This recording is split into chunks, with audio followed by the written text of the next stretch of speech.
నమస్కారం. ఈరోజు ఎన్నికల కోడ్ ఉల్లంఘన సచివాలయం ఉద్యోగస్తులకి వాలంటీర్లకి ఒకటే చెప్తున్నాము. తెలుగుదేశం పార్టీ తరపున అనంతపురం ప్రభాకర్ చౌదరి గారి తరపున ఒకసారి మీ ఉద్యోగస్తులందరూ ఆలోచించండి. మీ ఉద్యోగాలు నటి విడిచిన ప్రభుత్వం ఈ జగన్మోహన్ రెడ్డి ప్రభుత్వం. ఆయనకి ఎంతోమంది ఆయన వంతు పాడిన వాళ్ళు ఈరోజు కోర్టు చుట్టూ పోలీస్ స్టేషన్ చుట్టూ ఉన్న చరిత్ర మాకందరికీ తెలుసు. ఈరోజు ఎన్నికల కోడ్ అమల్లో ఉంది. దయచేసి వాలంటీర్లు కానీ సచివాలయ సిబ్బంది కానీ మీరు స్వయాన ఇళ్ల కాడికి వెళ్ళి ప్రచారం చేయడం కానీ జగన్ గారి స్టిక్కర్ని ఇంటింటికి అతికించడం కానీ ఇవన్నీ రిమూవ్ చేసేసి జనాల దగ్గరికి వెళ్ళి జగన్ గారికి ఓటేయండి అని చెప్పి మీ తిక్క ప్రయత్నాలన్నీ చేసి మీ ఉద్యోగాలు పోగొట్టుకోద్దండి. ఎటువంటి పరిస్థితుల్లోనూ కూటమి గెలిచిన తర్వాత తెలుగుదేశం పార్టీ ఆధ్వర్యంలో జనసేన బీజేపీ ఆధ్వర్యంలో మీకు నిరుద్యోగ వృత్తి మీ ఉద్యోగాలు వచ్చేందుకు మీకు నిరుద్యోగ వృత్తి ఇస్తుంది. మీ వాలంటీర్స్ ఉద్యోగాలకు ఎక్కడికి పోవు. దయచేసి కోడ్ ఉల్లంఘన చేస్తే మాత్రం మీరందరూ కారాగారం పాలు కావాల్సి వస్తుంది. ఉద్యోగాలు పోగొట్టుకోవాల్సి వస్తుంది.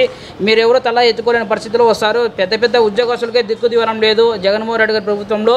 ఆ విషయాలను గుర్తు చేసుకొని జగన్మోహన్ రెడ్డి గారి ప్రభుత్వంలో ఉద్యోగస్తులు ఏ అగసట్లు పడినారో ఎంతమంది కారాగారం పోయినారో అవన్నీ గుర్తు చేసుకోండి. కోడ్ ఉల్లంఘన మాత్రము ఎవరికైనా జవ దాటద్దండి.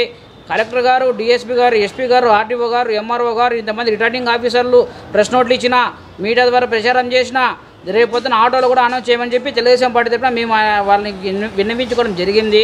ఈరోజు కూడా ఆర్టీఓ గారికి 38, 39వ సచివాలయంలో వాలంటీర్లు ఇంటింటికి వెళ్ళి జగన్మోహన్ రెడ్డికి ఓటేయండి అని చెప్పేసి అడగడం వలన వాళ్ళ ఫోటోలు వాళ్ళ ఇమేజ్తో సహా వాళ్ళ వీడియో క్లిప్తో సహా మేము రిటర్నింగ్ ఆఫీసర్ ఆర్టీఓ గారికి కంప్లైంట్ ఇవ్వడం జరిగింది. దయచేసి మిగతా సచివాలయం సిబ్బంది వాలంటీర్లు కానీ అందరూ కొద్దిగా జాగ్రత్త వహించండి. మీ ఉద్యోగాలు పోగొట్టుకోద్దండి అని చెప్పేసి ఈ విధంగా మీకు విన్నవించుకుంటున్నాను.